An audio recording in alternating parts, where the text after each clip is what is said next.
आखिरी क्लास के साथ आपके सामने मौजूद हुए हैं। आज हम लोग ये क्लास कंप्लीट करेंगे तो समझ जाइए एनडीए 2009 सेकंड पेपर पूरा खत्म हो जाएगा। ठीक है, तो अब बेटा देखिए 2009 का सेकंड पेपर जब हो जाएगा तो हम लोग 2009 के फर्स्ट पेपर पे आएंगे। तैयारी खूब करिए, जितनी आप तैयारी करेंगे उससे ज़्यादा तैयारी के साथ हम आपके साथ मौजूद रहेंगे। ठीक है, इसलिए खूब अच्छे से पढ़ाई करिए। सभी लोग लाइव आ जाओ बेटा, हम सबके कमेंट देख रहे हैं।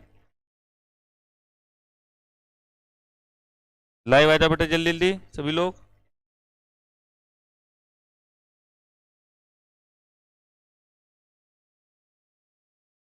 फटाफट फटाफट लाइव आ जाओ बेटा।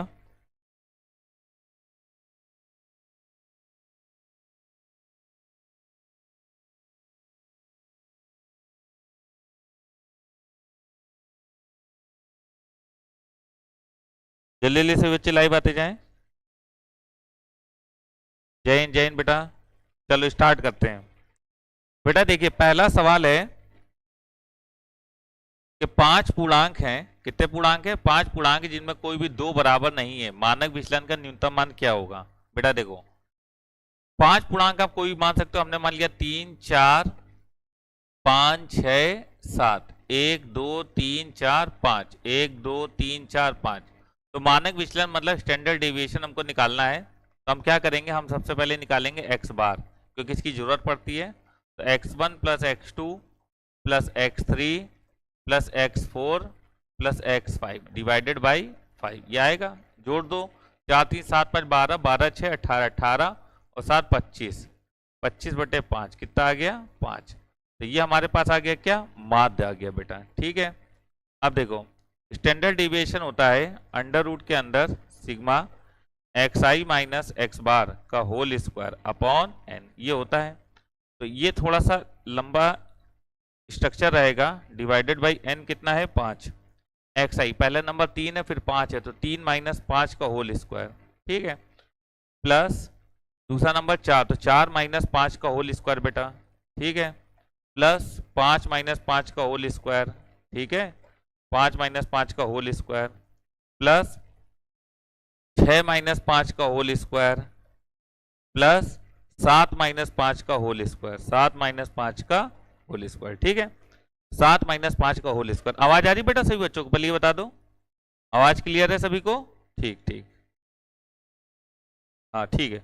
चलो बेटा जरा ध्यान दो। तो ये आ जाएगा 5 माइनस 3 2, 2 का स्क्वायर 4, और ये 4 आएगा, ये 1 आएगा, तो 4 1 5, 5 1 6 और 2 का स्क्वायर 4, 6 4 10।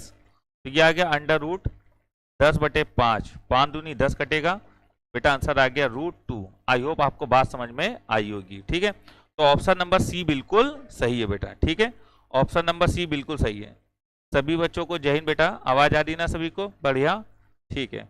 चलिए क्लास को बिल्कुल अच्छे से लाइक कर दीजिए पहले, और शेयर भी कर दीजिए, क्योंकि हम आपके साथ बहुत मेहनत कर रहे हैं। आप भी उस चीज़ का रिस्पॉन्स करिए तो और पढ़ाने में हम लोगों को मजा आएगी। हमारी पूरी टीम लगी हुई है, आप लोग ध्यान लगा के पढ़िए। हम देख रहे हैं कुछ बच्चे पढ़ाई नहीं कर रहे हैं, लेकिन आप लोग बेटा बहुत अच्छे से पढ़िए। ठीक है ना, पूरी जी जान लगाकर मेहनत की जा रही है। इस बार आप लोगों का सिलेक्शन एनडीए में जरूर हो। चलिए आगे बढ़िएगा। अगला क्वेश्चन है बेटा, ये आपके सामने है।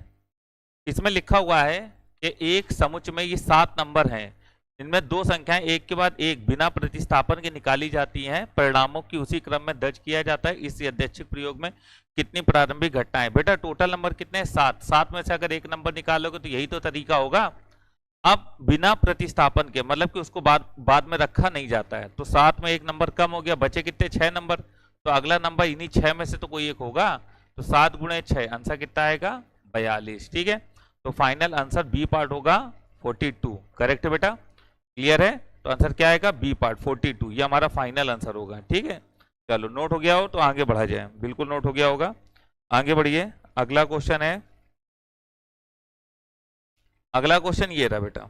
अगला क्वेश्चन लिखा पी ए बराबर 0.8, पी बी बराबर 0.7, पी ए इंटरसेक्शन बी का न्यूनतम मान क्या होगा? बेटा देखो हम निकालेंगे पी ए यूनियन बी का फार्मूला। क्या होता है? P A plus P B minus P A intersection B.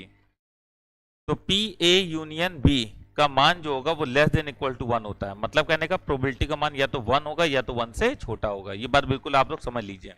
तो पी ए यूनियन बी का ये जो वैल्यू वो यहाँ रख दीजिए। तो पी ए कितना अपने पास 0.8, पी बी कितना बेटा 0.7 minus P A intersection B less than equal to 1। बेटा देखो प्रोबेबिलिटी का जो वैल्यू होता है वो या तो 1 के बराबर होगा या 1 से छोटा होगा। सभी आप लोग सभी लोग जानते होंगे। तो यह आएगा 1.5, इसको इधर ले जाओ, इसको इधर ले आओ, तो माइनस का 1 less than equal to P A intersection B. इसका मतलब है अब पी ए इंटरसेक्शन बी का जो वैल्यू होगा, पी ए इंटरसेक्शन बी का जो वैल्यू होगा वो ग्रेटर देन इक्वल टू हो जाएगा 0.5। ठीक है, तो बेटा या तो ए इंटरसेक्शन बी का मतलब ये हुआ कि या तो पी इंटरसेक्शन बी का वैल्यू 0.5 है या तो 0.5 से बड़ा होगा। ठीक है, तो अब हम ये समझ गए कि न्यूनतम मान इसका क्या होगा 0.5, क्योंकि मिनिमम 0.5 है, या तो 0.5 के बराबर आएगा या तो 0.5 से बड़ा आएगा। तो इसलिए हम बोलेंगे कि इसका मिनिमम वैल्यू क्या होगा बेटा 0.5 होगा। ठीक, चलिए नोट कर लीजिए बेटा इसको, फिर आगे बढ़ते हैं। फटाफट फटाफट नोट कर लो बेटा। सभी बच्चों को जय हिंद बेटा, जय हिंद।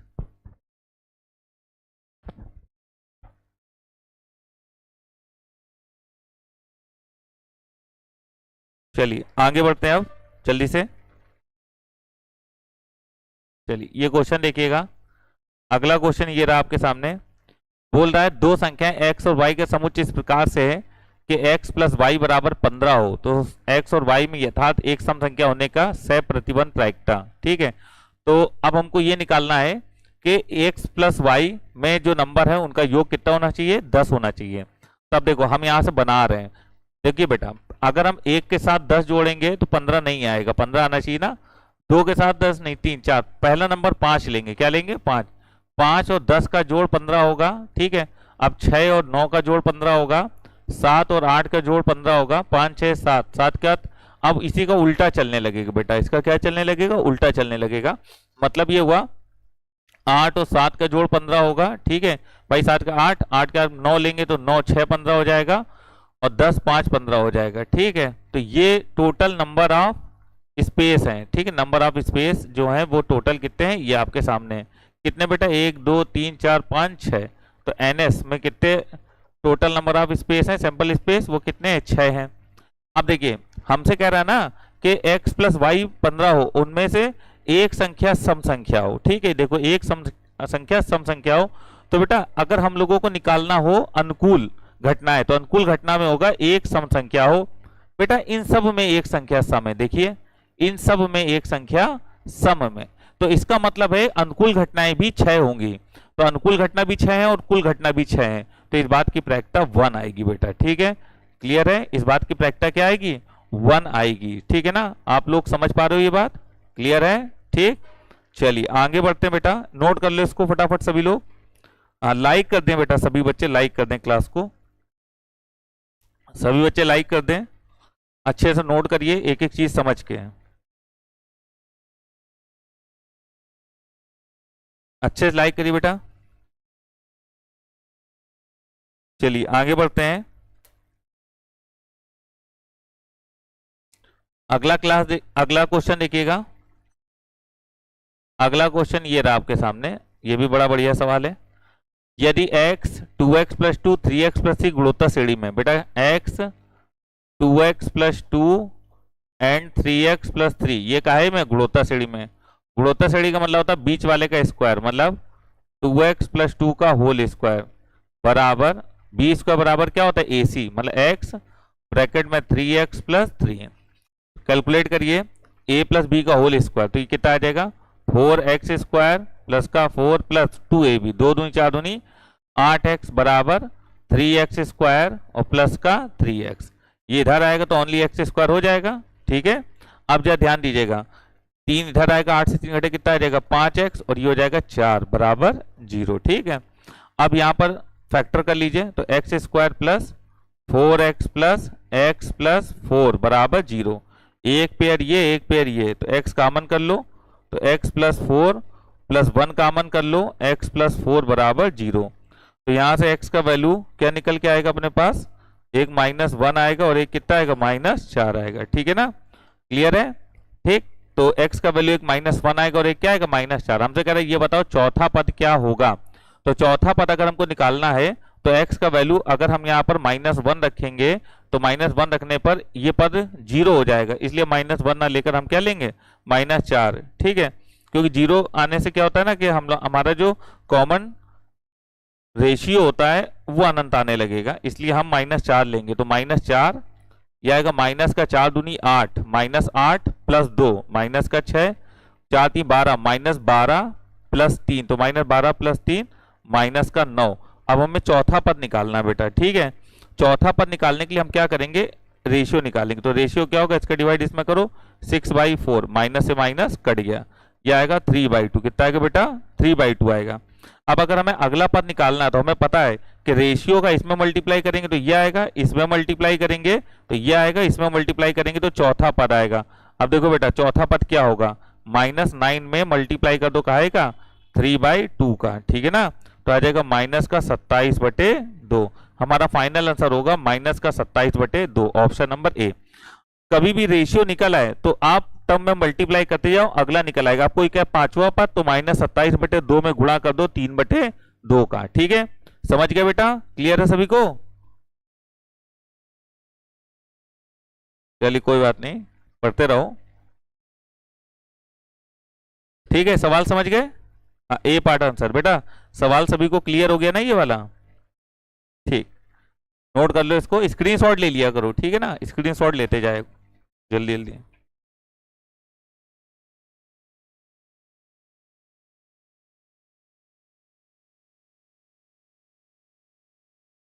क्लियर है बेटा, सभी को दिख रहा है बिल्कुल साफ। चलिए आगे बढ़िए, अगला क्वेश्चन है।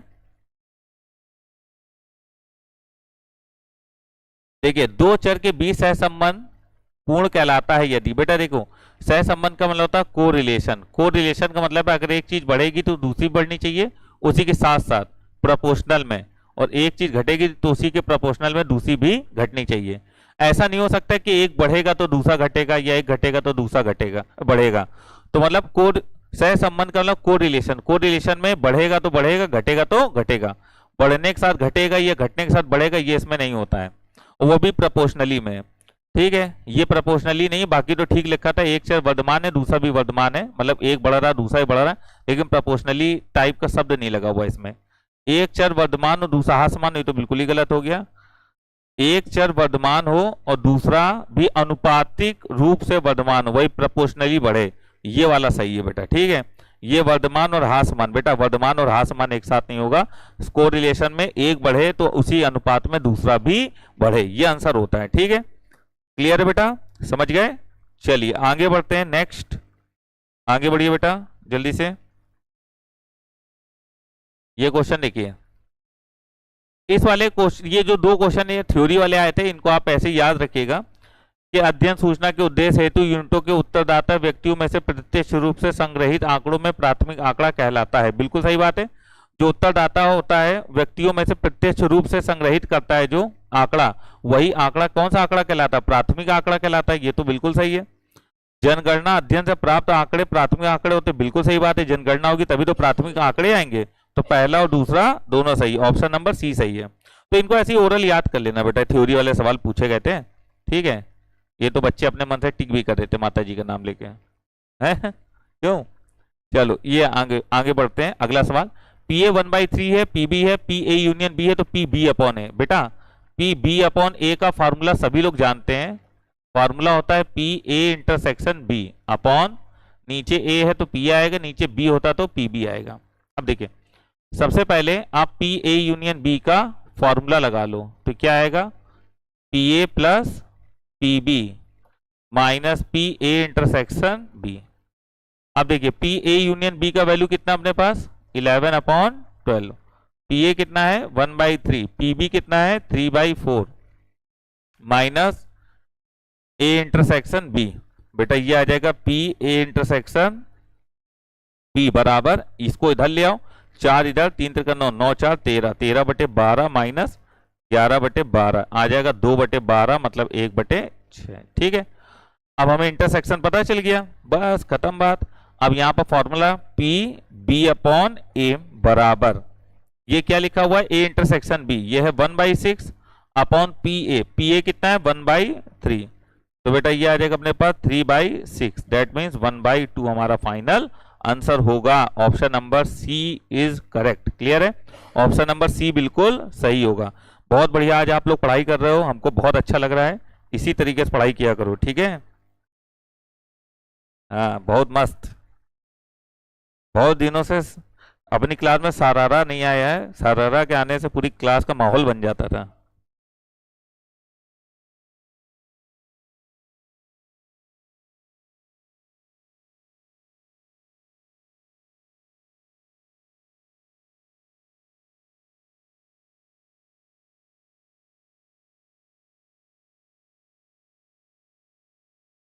नोट हो गया बेटा, फटाफट फटाफट करो जल्दी से। चलिए आगे बढ़ते हैं। अब एक सवाल हम आपको दे रहे हैं, जरा ट्राई करिए। ये क्वेश्चन थोड़ा सा कैलकुलेटिव है, अच्छा क्वेश्चन है, एग्जाम में आया था। चलो हम बता दे रहे हैं, हम ही बता दे रहे हैं। आपको इसमें थोड़ा सा कैलकुलेशन करना पड़ेगा दिमाग लगा के, ठीक है। चलिए देखिए, पहले सवाल में क्या लिखा है, x माइनस ए और x माइनस बी, इनका एक रफली गुणा करके दिखा देते हैं आपको, फिर उसी तरीके सबको लिख देंगे। X square minus b x minus का a x minus minus plus a b, तो एक्स स्क्वायर माइनस का एक्स कॉमन करोगे तो ए प्लस बी आएगा और प्लस ए बी आएगा।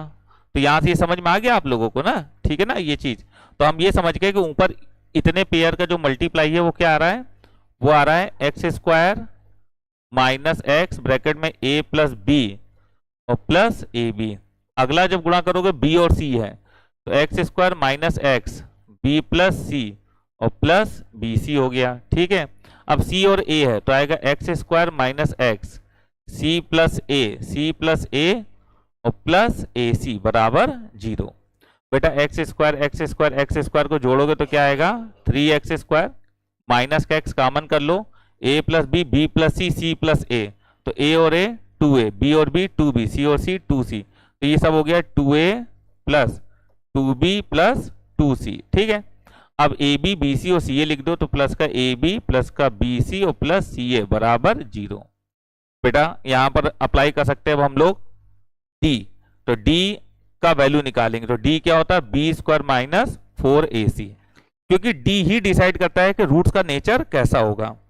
अब देखो बेटा डी बराबर बी स्क्वायर, तो बी ये है, तो 2 कॉमन कर लो, 2 का स्क्वायर 4 और बन जाएगा a plus b plus c का whole square, b square minus 4, a 3 है और c कितना है a b plus b c plus c a, ये आ गया। ये आएगा अपने पास 4, अगर हम पूरे से कॉमन कर लें तो ये 4 हट जाएगा, सिर्फ 3 बचेगा, तो आएगा a square plus b square plus c square plus का 2ab plus 2bc plus 2ca, ये 4 तो बाहर आ गया, माइनस का 3ab माइनस का 3bc और माइनस का 3ca, ये आएगा। तो ये आएगा हमारे पास 4 और ये आएगा a square plus b square plus c square, 2ab minus 3ab, तो ये आएगा माइनस ए बी और माइनस बी सी और माइनस सी ए, ये आ जाएगा, ठीक है। अब बेटा इस 4 से एक काम करो, एक 2 अंदर भेज दो, क्योंकि अभी हम समझ नहीं पा रहे कि पॉजिटिव कि नेगेटिव, तो 4 का 2 दूनी 4 करते हुए तो डी बराबर 2, अब ये आ जाएगा 2a स्क्वायर प्लस का 2b स्क्वायर प्लस का 2c स्क्वायर माइनस का 2ab माइनस 2bc माइनस का 2ca, ठीक है। थोड़ा सा दिमाग यहाँ लगाइए, डी बराबर 2a स्क्वायर को लिख दो a square plus a square, 2b square को लिख दो b square plus b square, ठीक है। 2c स्क्वायर को लिख दो c square plus c square minus का 2ab माइनस 2bc माइनस का 2ca। बेटा देखो a square plus b square plus 2ab minus 2ab, तो ये बन गया हमारे पास a माइनस b का होल स्क्वायर, ठीक है। अब देखो a square plus c square और माइनस 2ac, तो ये बन गया हमारे पास c माइनस a या a माइनस c का होल स्क्वायर। अब देखिए ये वाला b स्क्वायर और ये वाला c स्क्वायर और ये माइनस 2bc, ये बन गया b माइनस c का होल स्क्वायर, तो d हमारे पास ये निकल आया पूरा, ठीक है। अब जो ये d आया है अपने पास, ये जो d आया है, ये d जो है आप देखो a माइनस बी का whole square positive, c minus a का whole square positive, b minus c का होल स्क्वायर पॉजिटिव, ये कभी निगेटिव नहीं हो सकता, इनका जोड़ भी हमेशा पॉजिटिव आएगा, तो d क्या आ रहा है पॉजिटिव। बेटा अगर d पॉजिटिव होता है तो रूट्स हमेशा वास्तविक होते हैं, ठीक है। सबको पता होगा अगर डी पॉजिटिव है तो रूट्स हमेशा क्या होते हैं, पॉजिटिव होते हैं। क्लियर?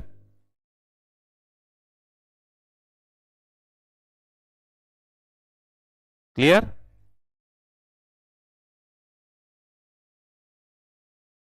ठीक है ना बेटा? तो option number A is correct होगा। क्लियर है?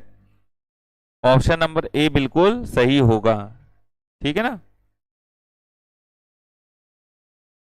चलिए नोट कर लीजिए, नोट हो जाए तो बता दीजिएगा बेटा। फटाफट फटाफट फटाफट करो। देखिए क्वेश्चन थोड़े, अब आप जानते हो एनडीए के क्वेश्चन बड़े तो होते हैं, तो प्रैक्टिस करिए बिल्कुल दम लगा के, क्योंकि क्वेश्चन बड़े होते हैं। ठीक है? ये मत सोचो कि एनडीए के क्वेश्चन छोटे छोटे होते हैं। एनडीए एनडीए होता है बेटा। ठीक है ना? बहुत लोग आपको केवल वही चीज पढ़ा देते हैं जिसमें आप केवल खुश रहो। ठीक है? तो हमको खुश नहीं कराना है, हमको सिलेक्ट कराना है, इसलिए हम पूरे पूरे पेपर ही सॉल्व करवा रहे हैं। समझ में आ रही बात? और खुश होने के लिए पढ़ना है तो बेटा फिर तो आप कहीं पर भी पढ़ सकते हो जहां आपको अच्छा लगे खुश होने के लिए। और सिलेक्ट होने के लिए पढ़ना तो आपको फिर हमारे यहाँ ही पढ़ना पड़ेगा, और मेहनत करनी पड़ेगी, जितनी हम कर रहे हैं उतनी ही आपको करनी पड़ेगी। ठीक है? चलिए आगे बढ़ते हैं। अगला सवाल ये रहा अपना, ट्राई करो बेटा, बताओ आंसर क्या आएगा, हम देख रहे हैं।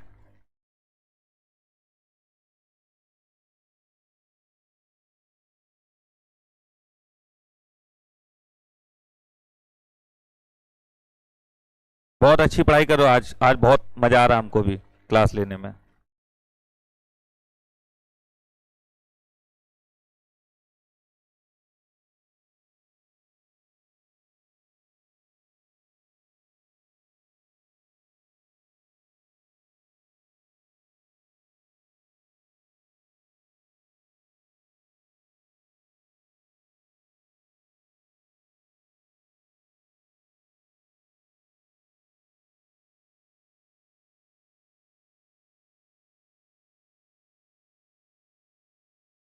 कर लिया बेटा?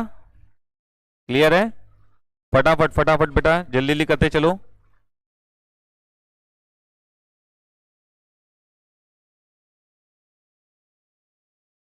जल्दी जल्दी करते चलो बेटा।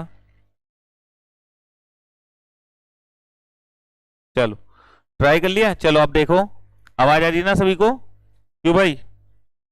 चलिए देखिए, log x बेस x ये तो 1 हो जाएगा, सबको पता है log x बेस x 1 हो जाएगा, क्योंकि ये सेम है ना ये दोनों चीजें। इधर देखिए क्या लिखा है, log 2x अपॉन 3, तो इसको लिख लो log 2x अपॉन log 3, ऐसे लिख लो। ये ऐसे लिखा जा सकता है। log y ऊपर लिखा रहने दो और नीचे लिख दो log 2x बराबर, अब बेटा ये 2 आगे आ जाएगा तो ये लिख लो 2 log x बेस x, ये आ जाएगा। ठीक है? log 2x से log 2x गया तो क्या आएगा, log y, और नीचे आ जाएगा log 3 बराबर 2, log x बेस x 1 हो जाएगा। ये आएगा log y बेस 3 बराबर 2, जब log हटेगा तो ये 3 का स्क्वायर हो जाएगा, तो y बराबर 3 का स्क्वायर, तो y बराबर क्या आ गया, 9। तो हमसे y का मान पूछा गया था, तो y का मान पूछा गया था, तो y का मान क्या है, बी पार्ट। ठीक है? y का मान है,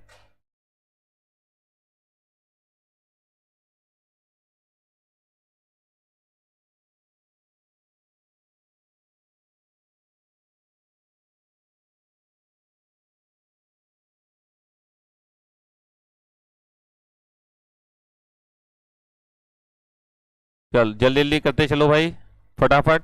सवाल समझ में आ गया? पढ़ाई पे ध्यान दो सभी लोग, सभी लोग पढ़ाई पे ध्यान दो बेटा अच्छे से।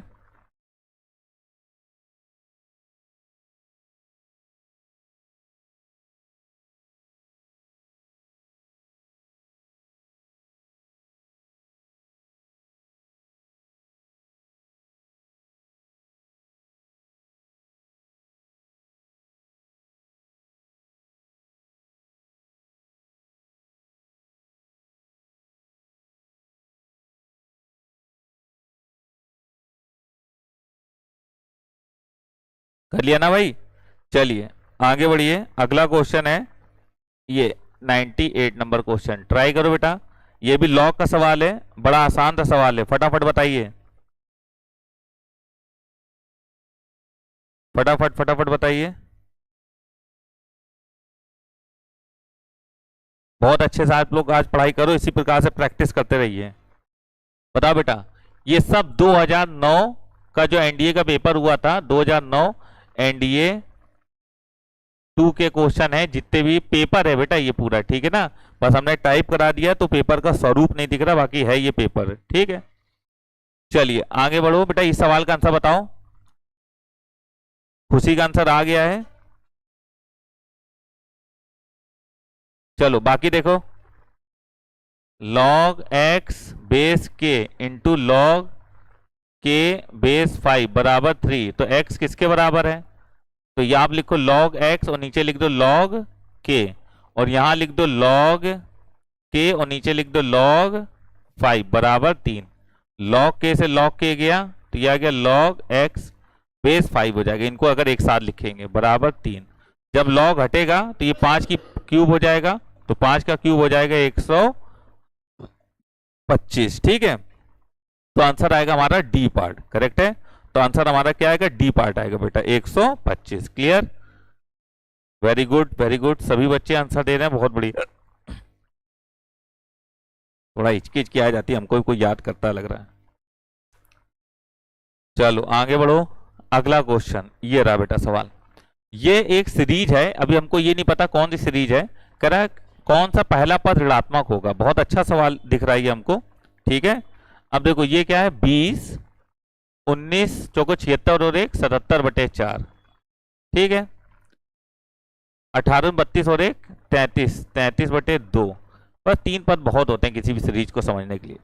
ट्राई करो बेटा। आप हमको पहले ये बताओ, ये सीरीज एपी है, जीपी है या एचपी है? पहले तो ये बताइए सभी लोग, सीरीज एपी है, जीपी है या एचपी है? सभी बच्चे ट्राई करके बताएं।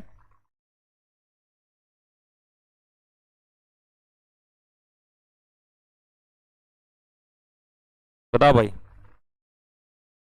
ट्राई करो, बताओ।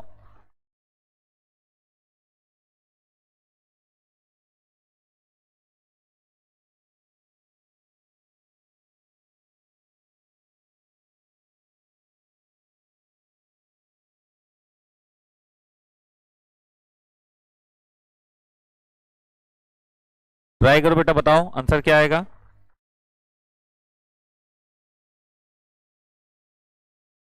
चलो आप लोगों ने ट्राई कर लिया, अब हम बताते हैं। जीपी तो हमें दिख नहीं रही है, क्योंकि बी स्क्वायर बराबर एसी तो आएगा ही नहीं, क्योंकि इसमें 0 है, इसके स्क्वायर 0 नहीं आएगा। अब हम एक काम करें, इसको एपी में देख ले रहे हैं। इससे इसको घटाओ तो 77/4 माइनस 20, यही आना चाहिए। इससे इसको घटाने पर 33/2 माइनस 77/4, 20 चौको 80, 80 से 37 घटाओगे तो माइनस का 3/4 आएगा। इधर देखो एलसीएम कितना आएगा, 4, तो 2 दूनी 4, 66 और माइनस 77, तो आएगा माइनस का 3/4। ये कितना आएगा हमारे पास, इसको हम लोग घटाएंगे तो माइनस का 6, ये 77 है ना, तो ये कितना आएगा हमारे पास, एक मिनट, ये कितना है, 20 चौको 80, 80 ठीक है, माइनस 3/4, इसे घटाओ तो ये 17, 17 से 6 घटाएंगे कितना है, 7 से 6 घटाएंगे 1 आएगा, और ये 1। इसमें डिफरेंस इक्वल नहीं आ रहा है, क्योंकि 77/4 माइनस 20 करा और 33/2 माइनस 77/4 किया, तो 4 एलसीएम कितना आएगा, 2, 2 दूनी 4, 2 दूनी 4 और 3 दूनी 6, 3 से 66 आ गया, और ये 77, तो ये 7 से 6 घटाओगे 1, 7 से 6 घटाओगे माइनस 11/4 आ रहा है। तो इसमें डिफरेंस भी बराबर नहीं आ रहा है। क्यों भाई, डिफरेंस बराबर आ रहा है? नहीं आ रहा ना, ठीक है ना, क्योंकि बीच वाले एक दुगना अगर करेंगे तो कितना आएगा, 77/2 आएगा। इनको अगर जोड़ेंगे तो कितना आएगा, 30 20 प्लस 33/2 कितना आ जाएगा, 60 और 33 63, 63/2। नहीं, ये डिफरेंस भी इसमें बराबर नहीं है, ठीक है। तो अगर डिफरेंस भी बराबर नहीं है तो हम लोगों को क्या करना पड़ेगा कि ये एपी और जीपी नहीं है, तो ऐसा कोई भी पद विद्यमान नहीं होना चाहिए, ठीक है ना। एक बार क्वेश्चन को जरा आप लोग भी देख लो जरा ध्यान से, ये एपी भी नहीं और जीपी भी नहीं बेटा, ठीक है ना, एपी और जीपी नहीं है।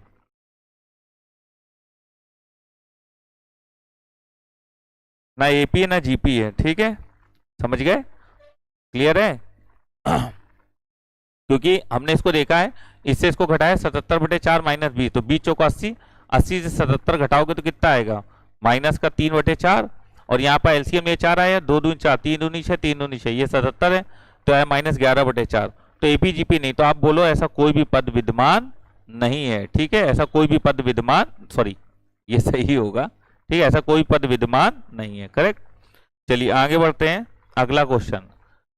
क्वेश्चन नंबर 100 पे आते हैं। 100 नंबर में क्या बोला, sine inverse X plus cot inverse 1/2 बराबर π/2।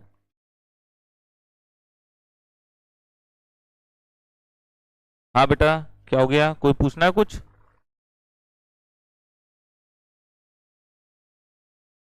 चलो अब देखो ये क्या लिखा हुआ है, sine inverse X plus cot inverse 1/2 बराबर π/2। तो हमसे कह रहे ये तो एक्स का मान क्या होगा, तो वी नो हम जानते हैं कि sign inverse X plus cos inverse x बराबर क्या होता है, π/2 होता है। ठीक है, ये होता है नियम। अब हमारे पास कॉट इनवर्स है, तो कॉट इनवर्स को पहले ट्रायंगल मेथड लगाओ, आधार और ये लंब, तो ये कितना है अंडर रूट के अंदर 1 का स्क्वायर प्लस 4 मतलब 5। तो हम लोग लिखेंगे यहाँ से sign inverse X plus cos inverse क्या होता है, आधार बटे कर्ण, तो यह आ जाएगा 1/√5। तो कॉट इनवर्स को हमने बदल दिया कॉस इनवर्स में बराबर π/2।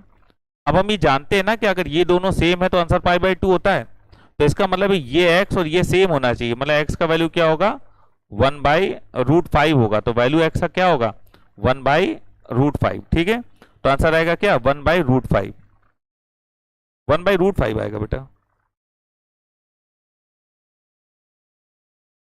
1/√5 आएगा भाई। ठीक है, साइन इनवर्स एक्स से कॉस इनवर्स बनाओगे तो आधार बटे कर्ण नहीं होगा, कॉट थीटा क्या होगा, अरे टेन थीटा होता है लंब बटे आधार, ये आधार बटे लंब है, तो आधार कितना है 1 और लंब कितना है 2। ठीक है, कॉस बनाओगे तो आधार बटे कर्ण, आंसर 1/√5 आएगा। मिला लो आंसर अपना अपना। सी पार्ट,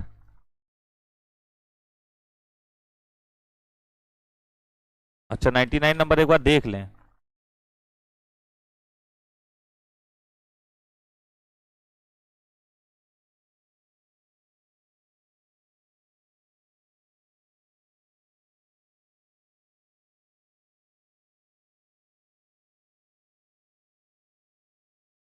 एक मिनट, ये हो गया, एक बच्चे का 99 नंबर देख लें, ये हो गया ना, इसका आंसर आ गया 1/√5 इसमें।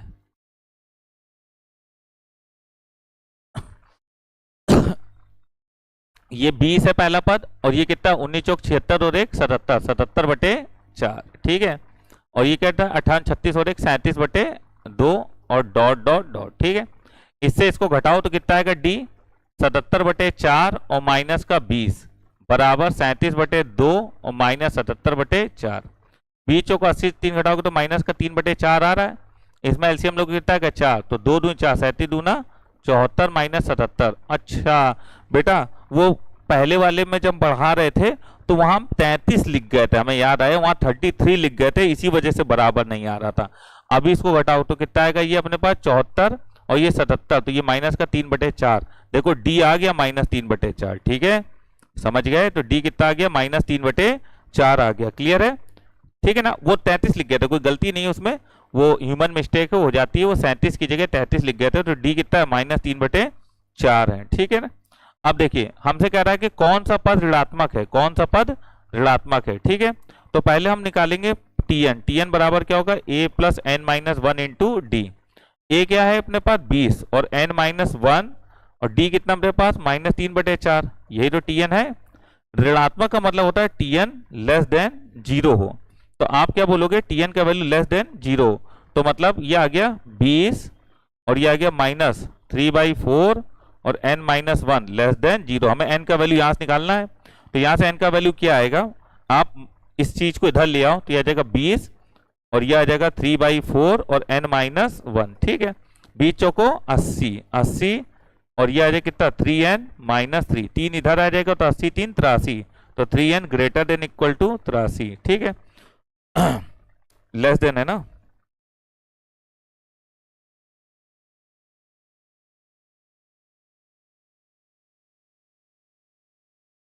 लेस देन 0, तो यह आ जाएगा 20 लेस देन 3/4 और n माइनस 1।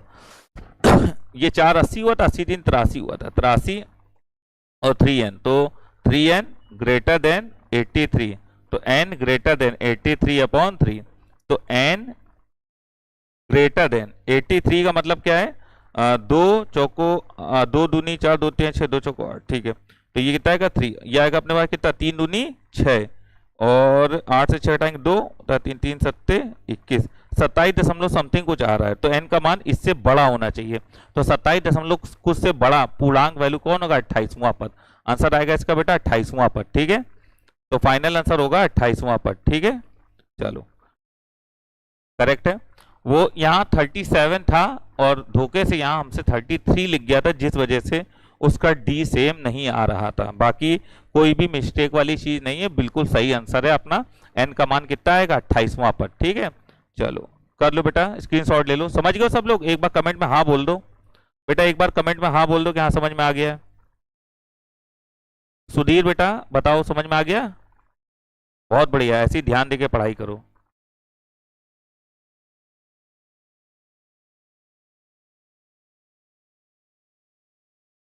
सुधीर बेटा रिप्लाई करें।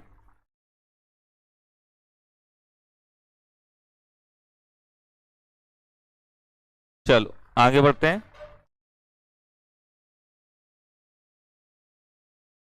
याला तो हो ही गया। 101 नंबर सवाल। 101 नंबर सवाल में बोल रहा है x square M X plus 1 बराबर 0। समीकरण है x square plus M X plus 1 बराबर 0 और X square plus X plus M बराबर 0 के लिए एम के कितने मान संभव है यदि एक मूल उभयनिष्ठ है। तो हमने माना let alpha is common root. तो अगर अल्फा कॉमन रूट है तो अल्फा रख दो, तो अल्फा स्क्वायर प्लस का एम अल्फा प्लस 1 बराबर 0, यह आएगा alpha square plus alpha plus M बराबर 0। आप वज्र गुणनखंड लगाओ। ठीक है, अल्फा प्लस एम, वज्र गुणनखंड की विधि अप्लाई करोगे तो ऊपर अल्फा स्क्वायर लिखोगे, यहां लिखोगे माइनस अल्फा और यहां लिखोगे 1। अब नीचे डिटरमिनेंट बनेगी। डिटरमिनेंट कैसे बनती है? अगर हम अल्फा स्क्वायर लेंगे तो इसको छुपा लो, बचेगा m और 1। क्या बचेगा? m और 1। यहां से 1 और m, 1 और m। जब ये लोगे तो इसको छुपा लो, तो अल्फा स्क्वायर का 1 1 और यहाँ 1 और m। जब इसको लोगे तो इसको छुपा लो, 1 1 m 1, 1 1 m 1। ठीक है, वज्र गुणनखंड सबको आता है ना भाई? क्यों भाई? आता है ना? चलिए अब हम लोग क्या करेंगे, इसमें अल्फा स्क्वायर ले लेंगे और यहां पर आएगा एम स्क्वायर माइनस 1। क्या आएगा? M square minus 1। माइनस का अल्फा ले लेंगे तो आएगा एम माइनस 1। क्या आएगा?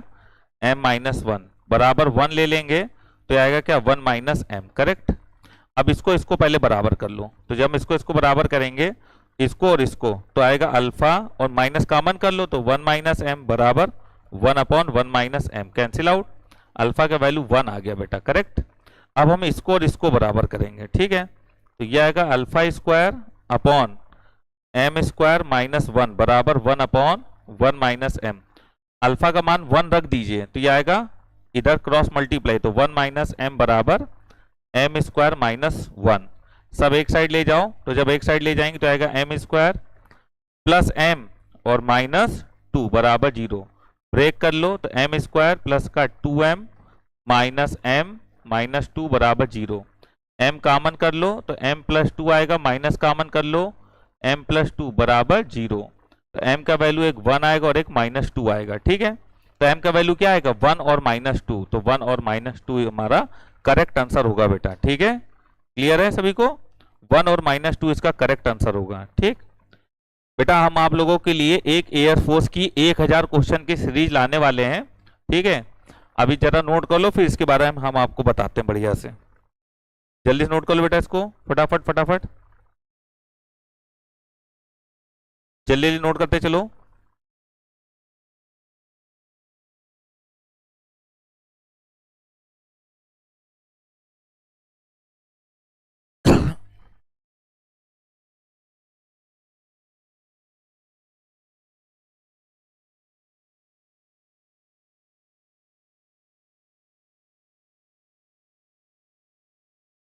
कर लिया नोट? चलिए देखिए देखिए, एयरफोर्स का इंटेक 1 2026 का नोटिफिकेशन आउट हो गया है। ठीक है, जिसका मार्च में पेपर है। ठीक, मार्च में पेपर है। इसके लिए हम 1000 क्वेश्चन की एक सीरीज लाएंगे यूट्यूब पे लाइव। ठीक है, 1000 क्वेश्चन की सीरीज लेकर आएंगे हम यूट्यूब पे लाइव, ठीक है ना। इसमें एयरफोर्स के अच्छे से अच्छे क्वेश्चन, जितने बेहतरीन से बेहतरीन क्वेश्चन हो सकते हैं वो सारे क्वेश्चन हम कराएंगे आपको, ठीक है ना। एयरफोर्स में आए हुए बेहतरीन से बेहतरीन क्वेश्चन और मॉक टेस्ट के क्वेश्चन, जो भी अच्छे से अच्छे सवाल हैं, वो पूरे 1000 क्वेश्चन की सीरीज में कंप्लीट हो जाएंगे। आप लोगों ने देखा था हमने 500 क्वेश्चन की एक सीरीज ली थी, उसको कंप्लीट किया था, तो उससे बहुत सारे क्वेश्चन एग्जाम में फंसे थे, ठीक है। तो इसी प्रकार एयरफोर्स के लिए 1000 क्वेश्चन का मैथ का बैच आएगा और फिजिक्स का भी बैच बहुत ही जल्द आएगा, लाइव प्रैक्टिस का, ठीक है। ये बैच बिल्कुल ऑनलाइन फ्री रहेंगे, आपसे कोई भी चार्ज नहीं किया जा रहा है, ठीक है। बिल्कुल फ्री बैच रहेंगे, आप लोगों का टाइम हम बता देंगे, तो उसी टाइम पे आप लोगों को क्लास को पढ़ना है, ठीक है। तो इसलिए अभी हम एक वीडियो भी बना के डाल देंगे इस बैच के बारे में, बाकी हमने आपको अभी सूचित कर दिया है। तो ये एनडीए का प्रैक्टिस बैच है, क्लियर है।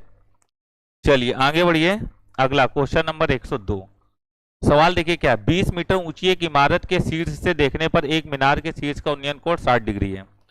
तो जमीन बना लो, ये मीनार बना लो और ये इमारत बना लो। ये कितने मीटर ऊंची है? 20 मीटर, ठीक है। अब ये इसका धरातल बना लो, बेस। अब यहां से अगर इसका शिखर देखोगे तो कोण कितना बनता है? 60 डिग्री। फिर बोल रहा है उसके अधस्थल का अवनमन कोण 30 डिग्री है, मतलब कि इसी का जो अवनमन कोण यहां से देखोगे तो अवनमन बनेगा, तो ये कितना डिग्री है? 30 डिग्री है। तो अगर ये 30 है तो एकांतर कोण के हिसाब से ये भी 30 हो जाएगा, है। अब बेटा देखो ये 30 है तो ये 60 हो जाएगा, और ये कितना है? 90 डिग्री। बेटा ये वाली भुजा हमको निकालनी पड़ेगी पहले, ठीक है। और ये भुजा यहाँ से यहाँ तक तो 20 होगी, तो यहाँ से यहाँ तक की भुजा को x मान लो। क्या मान लो? x। बेस दोनों का सेम रहेगा, ऊपर नीचे। तो अब जरा पैटर्न समझना। एक ट्रिक होती है कि अगर 30 के सामने की भुजा पता है और 60 के सामने की भुजा निकालनी है त्रिकोण त्रिभुज में, जिसमें समकोण बनता है 30 60 90 वाले त्रिभुज में, अगर 30 के सामने वाली भुजा पता है और 60 के सामने वाली भुजा निकालनी है, तो इसमें 30 के सामने वाली भुजा में काय का गुणा कर दो? √3 का गुणा कर दो, आ जाती है। अगर ये 20 √3 है तो ये भी तो 20 √3 होगी, 20 √3। क्यों भाई? यहां से यहां तक क्लियर। अब देखो ये 30 हो गया, ठीक। अब 30 के सामने वाली भुजा पता है, फिर से देखो 30 के सामने वाली भुजा पता है और 60 के सामने वाली भुजा निकालनी है, तो ये जो भुजा है x, ये भुजा इसमें √3 का गुणा करने से आएगी, तो 20 √3 × √3 3, मतलब 60 आ गया। कितना आ गया? तो यहां से लेकर यहां तक की टोटल लंबाई 60 + 20 80। कितना आंसर होगा? 80। तो ये ट्रिक होती है बेटा करने की, ठीक है। समझ में आई सबको ट्रिक?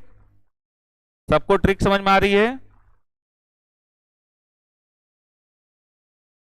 हाँ बोलो भाई, ट्रिक समझ में आ गई सबको? Very good. चलो आगे बढ़ते हैं। हम tan थीटा कम लगाते हैं, बहुत कम लगाते हैं, हम अपनी ट्रिक से ही काम करते हैं। ये सब चीज हम क्लास में पढ़ाते हैं, ठीक है। आगे बढ़िए, अगला क्वेश्चन। √3 cosec 20 - sec 20 क्या होगा? √3 cosec 20 का वैल्यू हो जाएगा sin 20 -1 cos 20। एलसीएम ले लो, तो एलसीएम आएगा हमारा sin 20 × cos 20, तो ये बन जाएगा √3 cos 20 और माइनस sin 20, ये बन जाएगा। अब ऊपर वाला जो वैल्यू है उसको जरा ध्यान से देखिएगा। ऊपर वाला जो वैल्यू है आप निकाल लो, अंडर के अंदर a² + b², तो a² + b², तो -1 का स्क्वायर +1, 3 1 4, 4 का अंडर रूट 2 आया। ये 2 आया, इसका गुणा और भाग कर लो ऊपर, तो ये हो जाएगा 2 गुणे में बाहर रहेगा और भाग वाला अंदर चला जाएगा।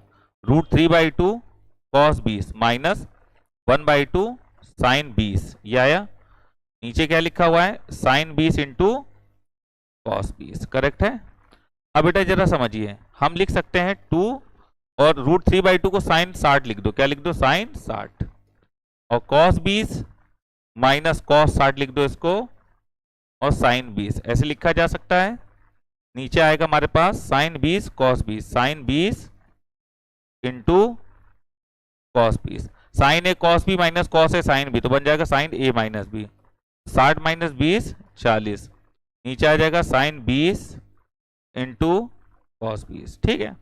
आप 2 का गुणा 2 का भाग एक बार फिर से कर लो, sin 2 थीटा मतलब sin 40, sin 40 से sin 40 गया, आंसर आ गया 2 दूनी 4। Final answer option number A is correct, ठीक है।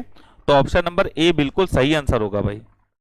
हाँ बिल्कुल सही आंसर बेटा, सही आंसर दे रहे हैं आप लोग, बिल्कुल बहुत बढ़िया।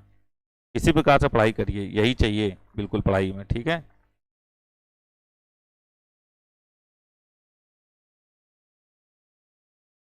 कर लिया? चलो बेटा बताएं, मजा आ रही प्रैक्टिस करने में? खूब बढ़िया, कस के मजा आ रही है? हाँ, मजा लेते रहो, पढ़ाई करते रहो, ठीक है। पढ़ाई के साथ साथ मजा भी जरूरी है और मजे के साथ साथ पढ़ाई भी। चलिए आगे बढ़ते हैं। अगला क्वेश्चन है ये आपके सामने बेटा, ये सवाल, ये तो मैचिंग करने वाला सवाल है। 10 15 का मान क्या होता है? 2 माइनस रूट थ्री, चौथा। 10 75 का वैल्यू 2 प्लस रूट थ्री, दूसरा। 10 105, 10 105 का मतलब है 10 90 प्लस 15 बराबर माइनस कॉट 15। 10 90 प्लस 15 बराबर माइनस कॉट 15, और कॉट 15 का वही वैल्यू होगा जो 10 75 का वैल्यू होगा, ठीक है। क्योंकि 90 माइनस 15, 90 माइनस 15 क्या होगा? 75। तो कॉट 90 माइनस 15 बराबर क्या होगा? 10 75। समझ गए? अच्छा, अब 10 75 का जो वैल्यू होता है वो कितना होता है? 2 प्लस रूट थ्री, ये होता है। अब यहाँ देखा 10 75 का वैल्यू 2 प्लस रूट थ्री, तो आएगा -2 माइनस रूट थ्री। आंसर होगा -2 minus root three, option A. तो 4 2 1, 4 1 2, 4 2 1, option number B is correct, ठीक है बेटा। ऑप्शन नंबर बी बिल्कुल सही आएगा। वेरी गुड, वेरी गुड, बहुत बढ़िया पढ़ाई चल रही है आप लोगों की, बिल्कुल सही आंसर दे रहे हैं आप लोग। चलो आगे बढ़ो, अगला क्वेश्चन ये रहा। बोला जा रहा है a प्लस बी, हम यहाँ लिखे दे रहे हैं, a प्लस बी बराबर कितना है? 1 प्लस रूट थ्री इंटू 3, ये है। और a माइनस बी बराबर क्या है? 3 1 माइनस रूट थ्री, ये है। आपसे कह रहा है ये एंगल a कितना है? 30 डिग्री। चलो लिख नहीं रहे हम लोग, बाद में देख लेंगे, ठीक है। एंगल a 30, तो एंगल b क्या होगा? तो हमें भुजाएं निकालनी पड़ेंगी पहले, दोनों को जोड़ लो। तो b से b गया, क्या बचा? 2a।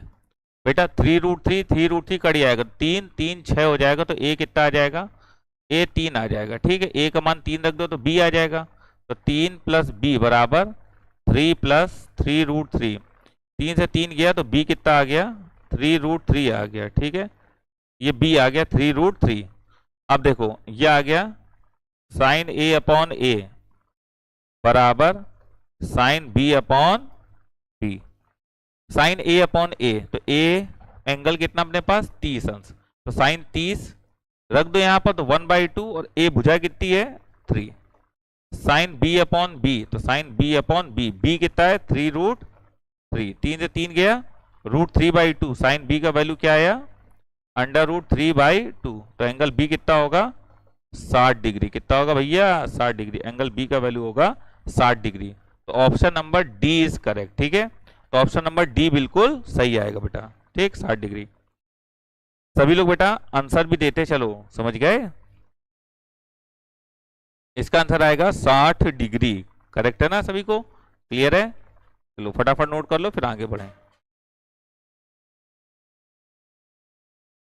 चलिए अगला सवाल, अगला सवाल लिखिए। ये रहा अगला क्वेश्चन। बताओ बेटा आंसर क्या होगा? बड़ा सिंपल सवाल है, हमने क्लास में भी दिए हैं ये सवाल करने के लिए। बताओ बेटा आंसर क्या आएगा? फटाफट फटाफट।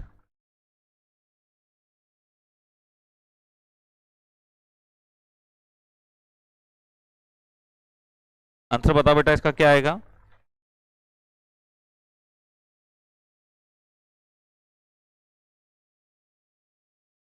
सभी बच्चे बताएं आंसर जल्दी से, हम देख रहे हैं, सबके आंसर देख रहे हैं।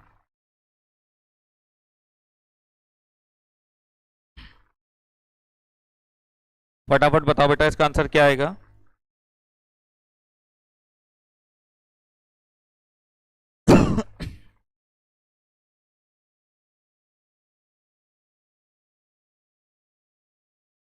चलिए देखो इसमें क्या लिखा हुआ है, Na x नेचुरल नंबर है, n 12 इंटरसेक्शन n8। अगर कभी भी ऐसा सवाल आएगा तो इसका मतलब होता है ये 12 का गुणज है, ये 8 का गुणज है, तो इंटरसेक्शन इनका एलसीएम होता है।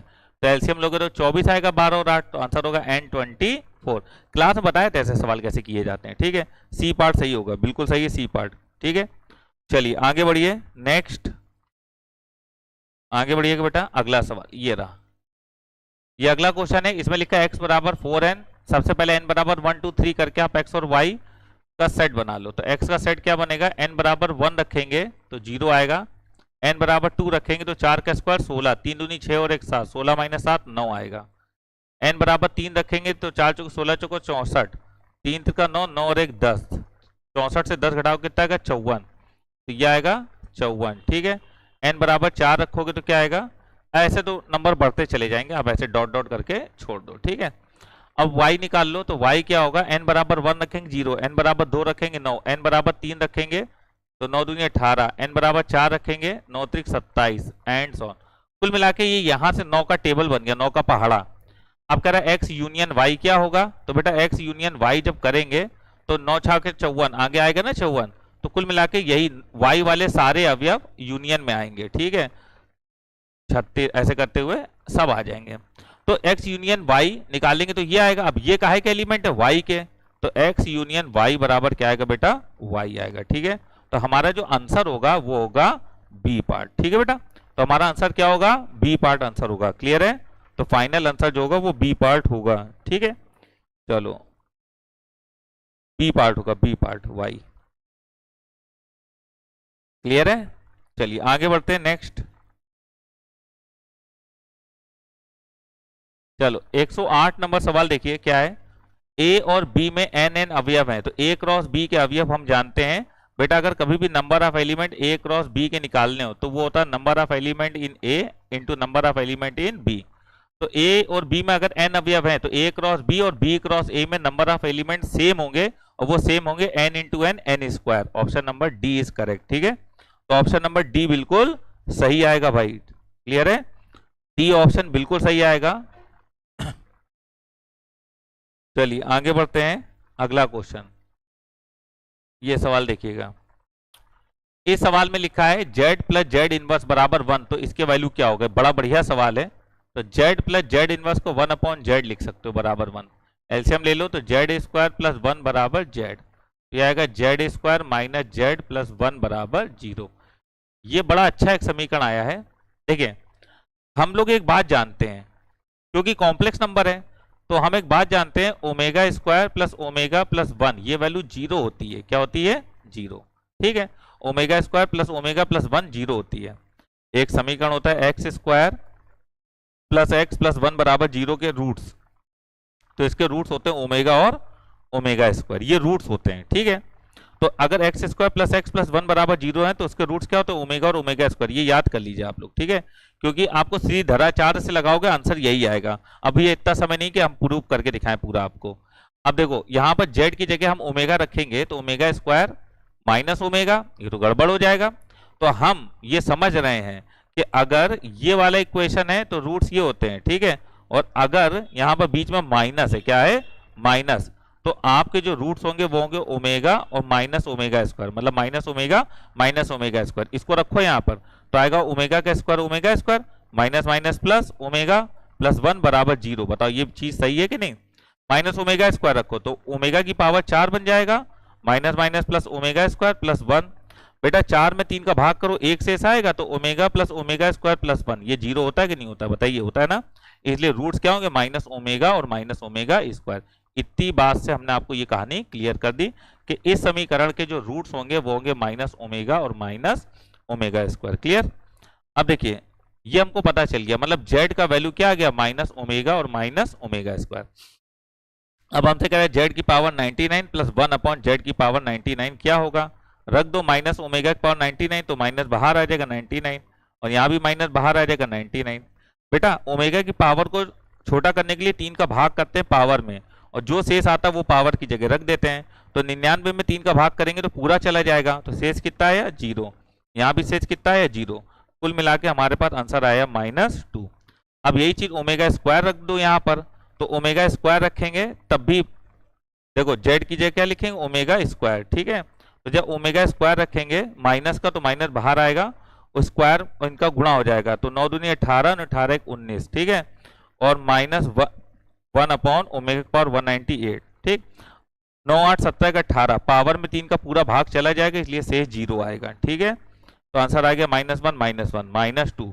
तो आई होप आपको बात समझ में आ गई होगी। ठीक है, तो सवाल का आंसर क्या होगा, -2 होगा, डी पार्ट, डी होगा बेटा, डी आंसर आएगा इसका। क्लियर है, इस सवाल का आंसर क्या आएगा, डी पार्ट, -2 आपके सामने है, पूरा देख लीजिए, मिला लीजिए। ठीक है, चलिए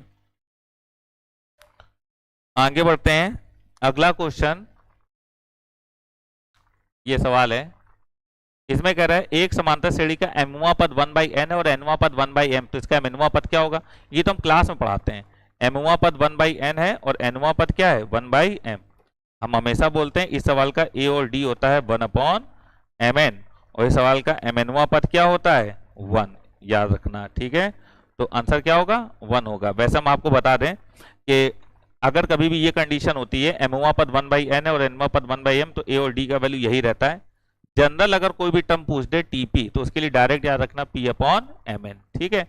मान लो आपसे एमएनवा पद बोला तो p की जगह mn रख दो, तो इस p की जगह भी mn आ जाएगा, तो mn/mn, इससे कटेगा तो आंसर क्या आ जाएगा? 1 आ जाएगा, ठीक है। बाकी आपसे 8वां पूछ दे तो 8/mn, 9वां पूछ दे तो 9/mn, ठीक है। समझ रहे हो बेटा बात? क्लियर हो रही बात के नहीं? ठीक है ना? हाँ, बहुत अच्छे से समझते हुए चलिएगा। तो आंसर क्या आएगा इसका? D part. चलिए आगे बढ़िए। अगला क्वेश्चन, ये बहुत अच्छा सवाल है। ये 1 से 1000 तक के पूर्णांकों को लिखते हुए अंक 3 कितने भी बार आए? बड़ा बढ़िया सवाल है, स्टार बना लो। 1 से 1000 तक पूर्णांकों को लिखते हुए अंक 3 कितने बार भी आए, इसके लिए हमको बताना है कि ऐसे कितने नंबर बनेंगे 1 से 1000 के बीच। तो बेटा देखो, 1 से 1000 के बीच 1 के बाद क्या आएगा? 2, और 1000 पहले क्या आएगा? 999, ठीक है। बेटा देखिए, यहां पर हमको ये समझ में आ गया जितने भी नंबर बनेंगे वो 3 अंक से ज्यादा नहीं बनेंगे और 1 अंक का बनेगा, मिनिमम 1 अंक का, ठीक है। देखो चॉइस कितनी होती है? 0, 1, 2, 3, 4, 5, 6, 7, 8, 9। बेटा इस दुनिया में जितने भी नंबर बने, इस दुनिया में जितने भी नंबर बने हैं वो सारे नंबर किसकी हेल्प से बने? इन्हीं 10 डिजिट की हेल्प से बने हैं। इस दुनिया में जितने भी नंबर बने हैं वो सारे नंबर इन्हीं 10 डिजिट की हेल्प से बने हुए हैं। अब देखो 3 अंक से ज्यादा का नंबर नहीं बनेगा, तो ये 3 अंक है। अब सुनिए, हम लिखेंगे सबसे पहले 1 बार 3 आए, ऐसे कितने नंबर होंगे? 1 बार 3 आए, ठीक है, ऐसे कितने नंबर होंगे? तो 3 बेटा यहाँ कहीं पर भी आ सकता है, तो 3 यहाँ कहीं पर भी आ सकता है, तो हम बोलेंगे हमारे पास जगह 3 है, उनमें से कोई भी एक जगह 3 आ सकता है, चाहे यहाँ चाहे यहाँ चाहे यहाँ, ठीक है। अब बचे 2 खाने, चाहे ये चाहिए, मतलब कोई भी 2 खाने बच जाएंगे। उन 2 खानों पे 9 में से कोई भी नंबर आ सकता है, 9 में से कोई भी एक नंबर आ सकता है, ठीक है। अब तुम बेटा ये रिपीटेशन अलाउ रहेगा, ठीक है ना? क्यों? क्योंकि भाई 3 मान लो इधर आ गया, तो अब चॉइस 9 बची ना, तो 9 में से कोई भी एक चॉइस, 9 में से कोई भी एक चॉइस यहाँ आ सकती है। तो ये हो गया 3 गुणे 9 गुणे 9, ठीक है। तो 9 9 81, 81 गुणे 3 कितना आया? 8 24, 243, ठीक। तो ये हो गई कंडीशन नंबर 1। ये वो कंडीशन है जब एक ही बार 3 आए, ठीक है। अब हम ये कहेंगे 2 बार 3 आए। कितने बार 3 आए? 2 बार, 2 बार 3 आए, ठीक है। बेटा अगर 2 बार 3 आए तो 3 इसमें आ सकता है, इसमें आ सकता है, ये इसमें आ सकता है 3। तो हम ये बोलेंगे किसी भी एक खाने में 3 आए, इन तीन में से ध्यान दो, 3 खानों में से कोई भी एक खाने पे 3 आए, तथा फिर आप बोलोगे 3 में से कोई भी एक खाने पे 3 आए। वो खाना कोई भी हो सकता है, इसलिए हम बार बार 3C1 लिख रहे हैं, ठीक है। अच्छा अब बेटा देखो, फिर एक खाना बचा, उस एक खाने में 9 में से कोई भी एक नंबर आ सकता है। 1 मिनट रुकना। आप बोलोगे 3 में से कोई 2 खानों पे 3 आएगा। 3 खाने हैं, 3 खानों में से कोई भी 2 खानों पे 3 आएगा। अब एक खाना बचा, उनमें 9 में से कोई भी एक नंबर आ सकता है। तो ये 3 है और ये 9 है, तो कितना आएगा? ये 27। करेक्ट है? क्लियर? क्यों भाई? अब हम ये बोलेंगे थर्ड पॉइंट, जब तीनों जगह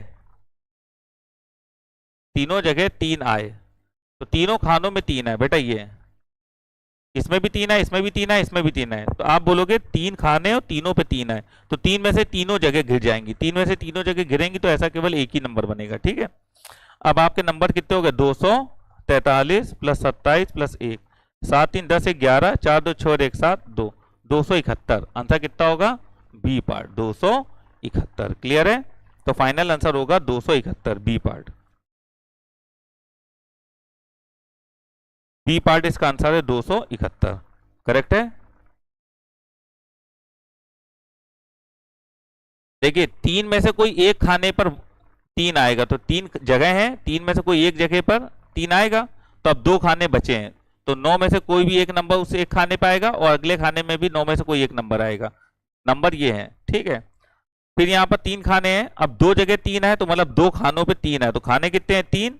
3 में से कोई 2 जगह गिर जाएंगी, एक जगह कोई बची है, तो 9 नंबर बचेंगे, उन 9 नंबर में से कोई भी एक जगह कोई भी नंबर आ सकता है। और फिर जब तीनों जगह 3 आए तो जगह 3 है और तीनों जगह घिर जाएंगी, तो 3C3, तो ऐसी केवल एक घटना है, 333 नंबर बनेगा, 333, ठीक है। चलिए आगे बढ़िए, अगला क्वेश्चन है, ये 112 नंबर सवाल है, बड़ा बढ़िया सवाल है ये। देखो ये सर्जन रीजन का सवाल है, इसमें बोल रहा है 1 + x की पावर 8 के प्रसार में मध्य पद का गुणांक इसके प्रसार में मध्य पद के बराबर है। मतलब इसमें गुणांक और इसमें पद लेकिन आपस में बराबर है। चलो देखते हैं बेटा, 1 + x की पावर क्या है 8, इसके विस्तार में मध्य पद निकालना है, तो मिड टर्म इसका क्या होगा, मिड टर्म होगा n/2 + 1वां पद, मतलब कि 5वां पद। कौन सा पद, 5वां पद। तो अगर हम 5वां पद निकालेंगे तो r का मान 4 यूज करेंगे, इससे एक कम, तो 8C4, 1 की पावर में 8 - 4 4 और x की पावर में 4, NCR पहले वाले की पावर में n - r, दूसरे वाले की पावर में r, तो 8C4 मतलब 70, x की पावर 4, तो कोफिशिएंट कितना आया बेटा, कोफिशिएंट आया 70, ठीक है। अब हमको निकालना है x + 1/x की पावर 8 के विस्तार में मिड टर्म, तब इसमें भी मिड टर्म 5 होगा क्योंकि n तो 8 है ना, तो 5वां पद निकालेंगे तो आएगा NCR, r इससे कम होगा, पहले वाले की पावर में इन दोनों का अंतर और बाद वाले की पावर में r, तो x की पावर 4 से x पावर 4 गया, इसका आंसर भी 70 आया।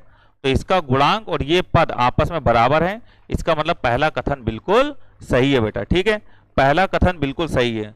बताओ भाई, क्लियर है, पहला कथन बिल्कुल सही है, ठीक है। अब बात करेंगे हम लोग दूसरे कथन की, उसके लिए हमें जगह बनानी पड़ेगी, आप लोग नोट कर लो पहले, फिर जगह बनाते हैं।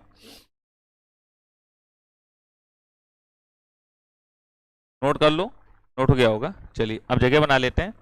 सेकंड स्टेटमेंट है अपने पास 1 + x की पावर 8 इसके विस्तार में मध्य पद, तो 1 + x की पावर 8 के विस्तार में मध्य पद का गुणांक तो 70 आया था बेटा, ठीक है।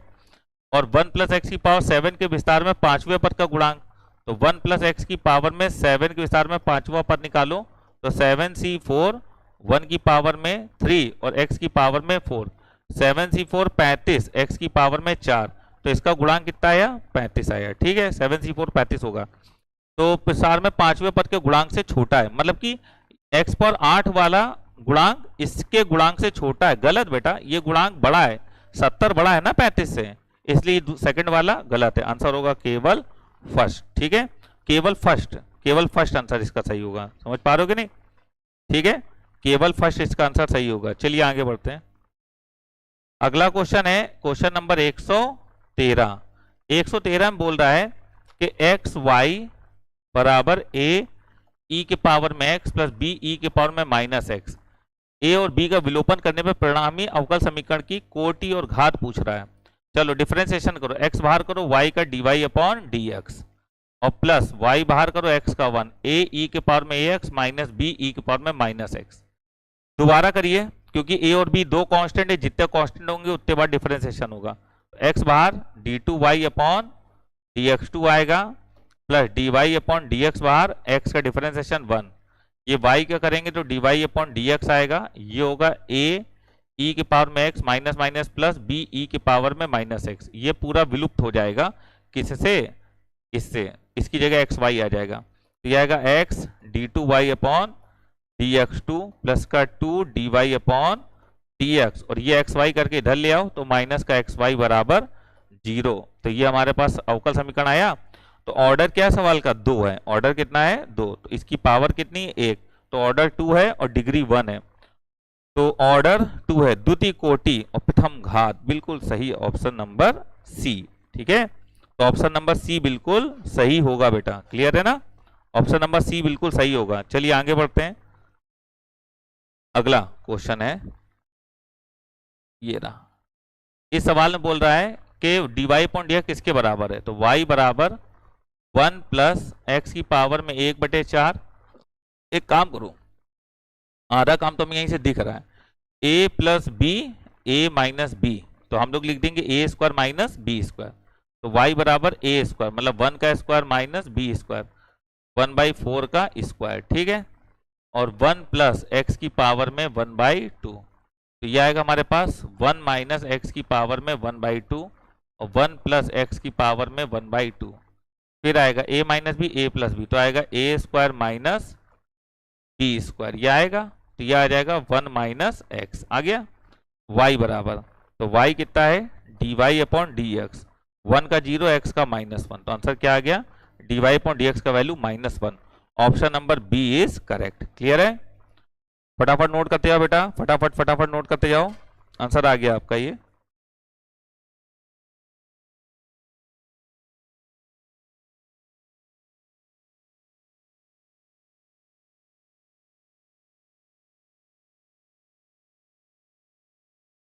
चलिए आगे बढ़ते हैं। अगला क्वेश्चन है,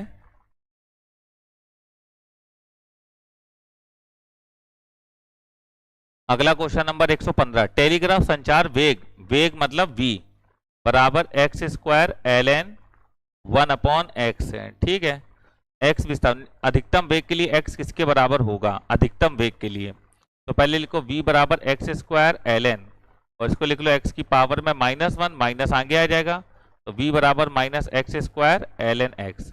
डिफरेंशिएशन कर लो dv अपॉन डी एक्स बराबर, माइनस बाहर करो, एक्स स्क्वायर बाहर, एल एन एक्स का 1/x plus L N X बाहर, एक्स स्क्वायर का 2x। ठीक है, अब इससे ये कट गया। For maxima and minima dv upon D X बराबर क्या करोगे, 0, तो आएगा माइनस का x और प्लस का 2x एल एन एक्स बराबर 0, ये आएगा माइनस का 1 प्लस का 2 एल एन एक्स बराबर 0, तो ये आ जाएगा एल एन एक्स बराबर 1/2, देन x बराबर e के पावर में 1/2, ये हमारा आंसर होगा, x बराबर e के पावर में 1/2। तो option number A is correct. ठीक है, अब ये बहुत छोटे छोटे सवाल दिख रहे हैं, समझे ना, बहुत छोटे छोटे क्वेश्चन है, इनको जल्दी जल्दी करते जाइए। क्लास बिल्कुल पूरी पढ़ा करो बेटा, देखो ठीक है, पूरी क्लास पढ़ा करो, क्योंकि ये काम इसीलिए किया जा रहा है ताकि अधिक से अधिक बच्चे इसका लाभ उठा सकें। ठीक है, पूरी क्लास पढ़ा करिए।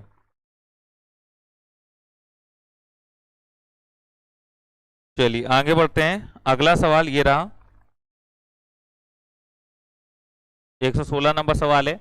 y बराबर ही लिखा है, x अक्ष द्वारा घेरे गए क्षेत्रफल का मान क्या होगा। बेटा अगर x अक्ष क्षेत्रफल घेरेगा तो y 0 होगा, तो y का मान 0 रख दो, तो आ जाएगा कितना, 4x minus X square minus 3 बराबर 0, तो आएगा एक्स स्क्वायर माइनस का 4x प्लस 3, सब उधर ले जाओ, तो आएगा एक्स स्क्वायर माइनस का 3x माइनस एक्स प्लस 3 बराबर 0।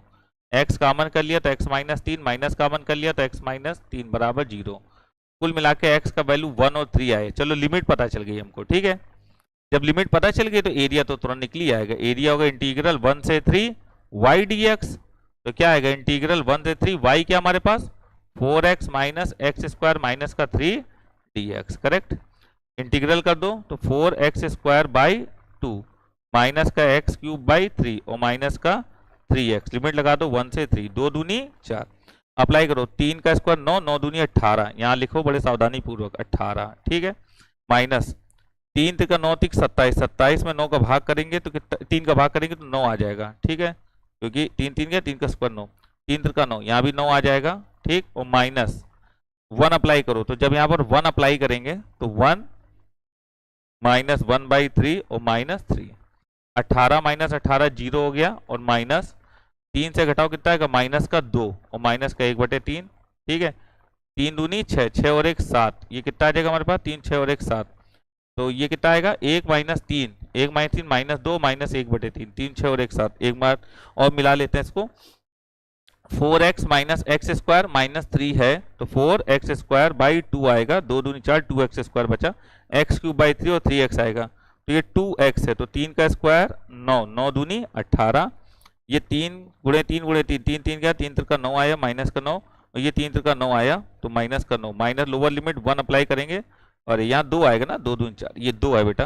ठीक है, ये 2 आए तो 3 से 2 घटाएंगे तो कितना आएगा, माइनस का 1 आएगा, 3 का नाम 3 और 1 4, 4/3 आ गया हमारा आंसर। ठीक है, तो फाइनल आंसर क्या होगा, बी पार्ट, बी पार्ट 4/3 वर्ग इकाई। करेक्ट है, तो 4/3 वर्ग इकाई हमारा आंसर होगा। क्लियर है, समझ गए ना, 4/3 वर्ग इकाई हमारा फाइनल आंसर होगा। ठीक है ना, चलो आगे बढ़ते हैं क्वेश्चन नंबर 117 पे।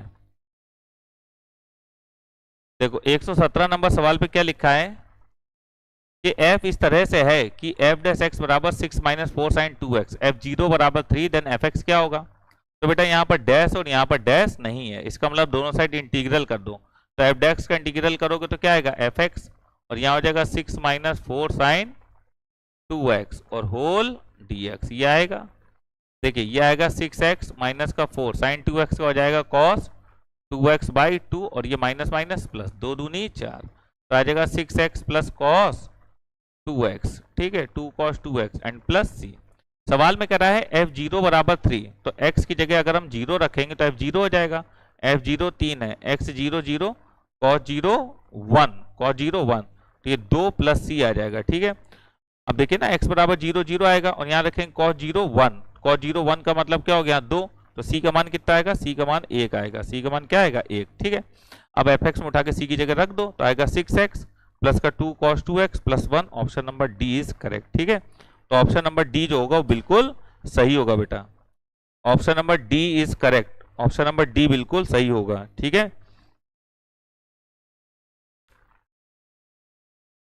चलो आगे बढ़ते हैं, इसको हटा रहे हैं।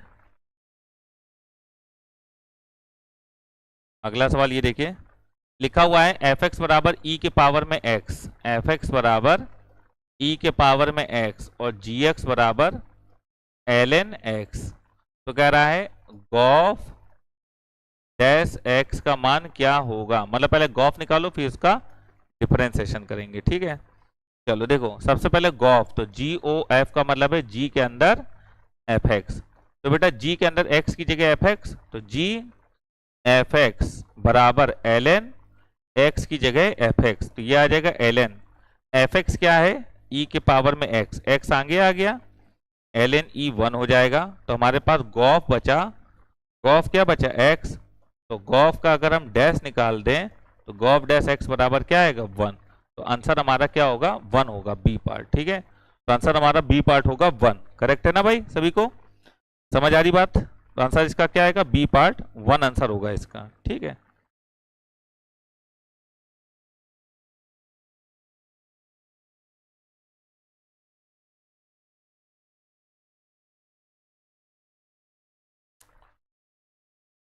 कर लिया? चलिए आगे बढ़ते हैं। अगला क्वेश्चन है, ये भी सवाल ठीक है। देखो gx बराबर जो लिखा हुआ है और g डैश और f डैश x दिया हुआ है, f1 बराबर 2 है, देन fx क्या होगा? तो कुल मिलाकर हमको fx निकालना है। तो f डैश x वाला जो है इसमें दोनों साइड इंटीग्रल कर दो, तो f डैश का इंटीग्रल fx बनाएगा, g डैश का integral gx and plus c यहाँ लगा दो, क्या दिक्कत है? तो ये आ जाएगा fx बराबर gx क्या है? एक्स क्यूब माइनस का 4x प्लस 6 प्लस सी। f1 बराबर 2 है, तो x की जगह 1 रखो, तो f1 2 हो जाएगा, यहाँ 1 माइनस 4 प्लस सी 6 प्लस सी, तो ये कितना आ गया? 6 1 7, 7 से 4 घटाओगे 3, 3 इधर आएगा, तो सी का वैल्यू आ जाएगा -1।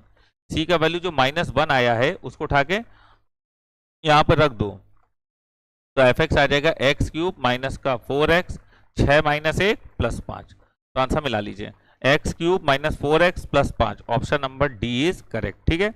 और बेटा इस सेट का आखिरी सवाल 2009 का सेकंड पेपर आज से समाप्त, 2009 का सेकंड पेपर जो है वो आज से समाप्त हो रहा है, ठीक है। आज का आखिरी सवाल है, 2009 का सेकंड पेपर खत्म, अब 2009 का फर्स्ट पेपर हम आपको कराएंगे, ठीक है। चलो देखो, देखिए सवाल में लिखा है fx बराबर mod x upon x, fx बराबर मॉड x अपॉन एक्स, इसको बोलते हैं सिग्नम फंक्शन, ठीक है, मॉड x अपॉन एक्स। तो f का परास क्या होगा यदि f0 का मान कितना है? 2 है, ये तो बोल रहा है वो f0 का मान 2 है। बेटा देखिए, जो सिग्नम फंक्शन होता है मॉड x अपॉन एक्स, इसका आंसर होता है जब x ग्रेटर देन 0 हो तो आंसर होता है +1, जब x बराबर 0 हो तो आंसर होता है 0, और जब x लेस देन 0 तो आंसर होता है -1। ये होता है परास इसका, ठीक है, 1 0 -1। लेकिन सवाल में आपके सामने साफ साफ लिख के दे रहा है कि x बराबर 0 रखोगे तो परास 2 है, मतलब f02 का मतलब है कि x का मान 0 रखने पे फलन का मान 2 कह रहा है, ये सवाल बोल रहा है। तो x बराबर, इस सवाल के हिसाब से हम बता रहे हैं, ठीक है, इस सवाल के हिसाब से यहाँ पर 0 रखने पे फलन का मान 0 नहीं आके सवाल कह रहा है कि यहाँ पर f0 का मान 2 रखना है, तो यहाँ पर x बराबर 0 पर आंसर क्या होगा? 2 होगा। तो इस सवाल का जो रेंज होगा बेटा वो होगा अपना रेंज जो होगा वो होगा -1, 1 एंड 2। थोड़ा सही क्रम में लिख दिया, छोटा उससे बड़ा उससे बड़ा, तो रेंज इसका क्या आएगा, सी पार्ट आएगा। ठीक है, तो मॉड x अपॉन x की जो डेफिनेशन होती है वो ये होती है 1 0 -1 x ग्रेटर देन 0, x बराबर 0 एंड x लेस देन 0, ये होता है बेटा। ठीक है, तो आई होप आपको बात समझ में आ गई होगी। ठीक है ना, सभी बच्चों को अच्छे से बात क्लियर हो गई होगी। तो हमने बहुत ज़्यादा अच्छे तरह से आपको सारे क्वेश्चन सॉल्व करा दिए हैं। ठीक है, तो इसको जरा आप स्क्रीनशॉट ले लो, पहले बेटा स्क्रीनशॉट ले लो।